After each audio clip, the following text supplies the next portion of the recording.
नमस्कार, मैं राजू और नो पॉलिटिक्स में आपका एक बार फिर से स्वागत है। पिछले 5-7 दिनों में हमारे देश में कुछ ऐसी घटनाएं घटी हैं जिसके बारे में चर्चा करना बहुत आवश्यक है।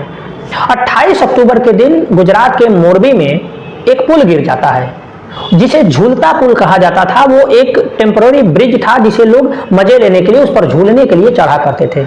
और ये झूला जो है वो लगभग 150 वर्ष पुराना है और बीच में कुछ दिनों के लिए बंद किया गया था। फिर इसको मरम्मत किया गया और मरम्मत करके खोलते ही यह ब्रिज गिर गया।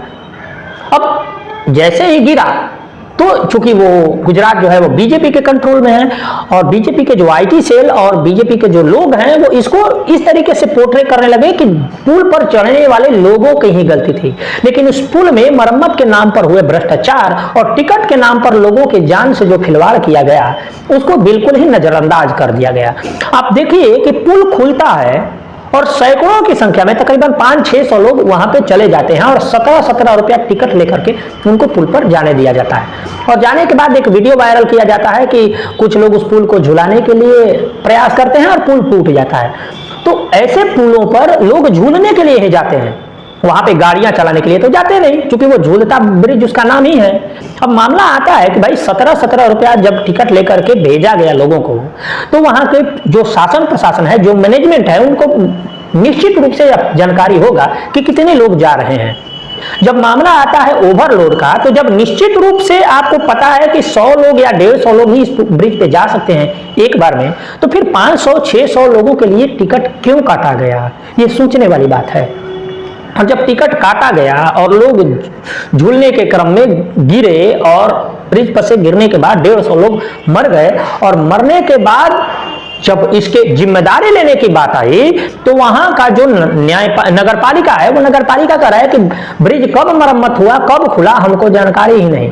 अब ये एक जोक ही कहा जा सकता है कि उस पूरे शहर के लोगों को पता है लेकिन नगर पालिका के लोगों को जानकारी नहीं है, वहां के शासन प्रशासन को जानकारी नहीं है।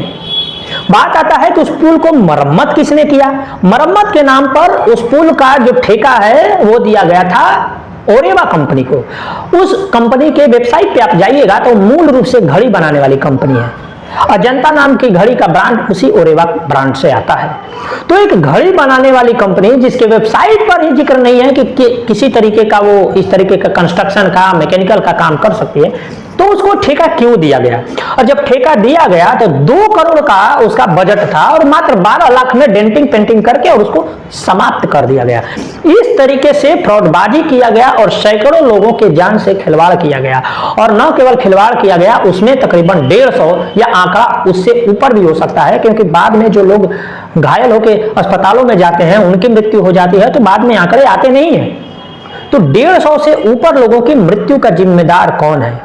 कुछ साल पहले जब एक ब्रिज गिरा था हावड़ा में, तो यही हमारे देश के प्रधानमंत्री गए थे और बोल रहे थे कि यह एक्ट ऑफ गॉड नहीं, एक्ट ऑफ फ्रॉड है। तो इसी रास्ते पर चलते हुए गुजरात का भी जो घटना है वो निश्चित रूप से एक्ट ऑफ फ्रॉड है। वो तो दिख रहा है, आंकड़े में दिख रहा है कि 2 करोड़ का इसका बजट था, 12 लाख में डेंटिंग पेंटिंग करके ओरेवा कंपनी ने इसको निपटा दिया। क्योंकि ओरेवा कंपनी मूल रूप से गुजरात की है। आमतौर पे जो भी कंस्ट्रक्शन से संबंधित, इंफ्रास्ट्रक्चर से संबंधित जब नाम आता है तो हमारे देश में सबसे आगे जो कंपनी होती है वो L&T का नाम आता है। क्यों इस कंपनी को नहीं दिया गया, या इसके जैसे और जो भी इंफ्रास्ट्रक्चर का काम करने वाली जो कंपनियां हैं उसको क्यों नहीं दिया गया, यह एक सवाल है जो सरकारों से पूछा जाना चाहिए। अब आते हैं दूसरी घटना पर जो पंजाब से आई है। कल के डेट में पंजाब में एक मूर्ति मिली जो मंदिर के बाहर कूड़े में पड़ी हुई थी। उसको लेकर के हिंदुवादी संगठनों और मूल रूप से जो शिवसेना के नेता थे सुधीर सूरी, वो हालांकि काली सेना से भी जुड़े हुए थे, वो और उनके टीम द्वारा एक धरना प्रदर्शन किया जा रहा था कि भाई ऐसे जो लोग कृत्य कर रहे हैं उनको अरेस्ट किया जाए। उसी धरने के दरमियान पुलिस के सामने सुधीर सूरी को गोलियों से खालिस्तानियों ने भून दिया। और गोलियों से भूनने के बाद जैसा कि होता है, भूनने वाला गिरफ्तार हो जाता है, लेकिन तब तक सुधीर सूरी की मृत्यु हो गई थी। सुधीर सूरी को वाई कैटेगरी की सिक्योरिटी थी। वाई कैटेगरी की सिक्योरिटी के बीच में पुलिस के सामने कोई व्यक्ति आता है और उनको गोली मारकर चला जाता है। ये परिस्थितियां हैं। पंजाब में खलिस्तानियों का आतंक चल रहा है और खलिस्तानियों को, मरे हुए खलिस्तान को जीवित करने का पूर्ण रूप से श्रेय दो व्यक्तियों को जाता है। पहला श्रेय जाता है और ज्यादा श्रेय जाता है हमारे देश के गृह मंत्रालय और निश्चित रूप से प्रधानमंत्री नरेंद्र मोदी की, और दूसरा श्रेय जाता है अरविंद केजरीवाल की।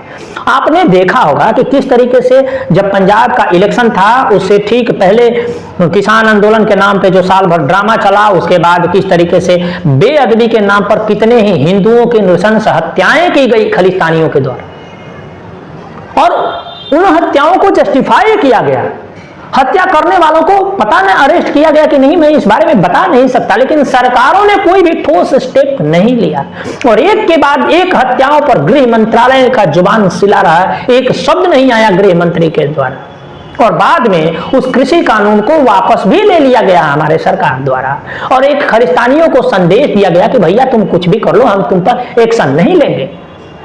इन्हीं खलिस्तानियों ने 26 जनवरी के दिन लाल किला पर चलकर भारत का झंडा हटा करके वहां खलिस्तान के झंडा प्लांट कर दिया था, और ये नंगा नाच चल रहा था पूरे देश में, देश की राजधानी में। और पंजाब की स्थिति क्या होगी आप अंदाजा लगा सकते हैं। जम्मू कश्मीर के नाम पर बहुत वाहवाही होती है, लेकिन एक्चुअल में ग्राउंड रियलिटी क्या है वो बिल्कुल ही अलग ही है। पंजाब में तो स्थिति यह है कि बाद में अरविंद केजरीवाल वहां के खलिस्तानियों से जाकर गुप्त मीटिंग्स करता था। इसको लेकर के कुमार विश्वास ने इसको लेकर के मीडिया में भी बात कही थी, लेकिन उससे अरविंद केजरीवाल को और खलिस्तानियों की सिंपैथी मिली, क्योंकि मूल रूप से जो पंजाब है वहां के जो जनरल सिख भी हैं उसका एक बहुत बड़ा तबका खलिस्तानियों के बहकावे में आ चुका है।